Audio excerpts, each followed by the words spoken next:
Alam nyo ba na meron special features ang ating keyboard na kayang-kaya niyang i-translate agad yung tinatype natin na Tagalog ma-translate agad sa English? Maganda ito lalong na sa mga estudyante at sa mga may kausap dyan na English speaking dahil agad-agad niyang i-translate sa English yung Tagalog na tinatype natin. So kung paano gawin, ganito lang.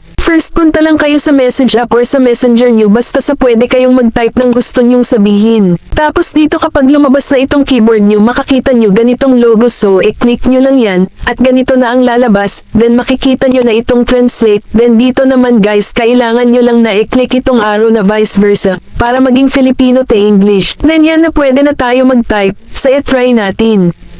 So ayan na guys, kung mapapansin nyo habang nagta-type tayo ay nagta-translate na siya agad sa English, at anytime ay pwedeng-pwede na natin i-send sa mga ka-chat natin. Kung nakatulong ang video na ito, huwag kalimutan mag-follow at i-share ang video. Maraming salamat po.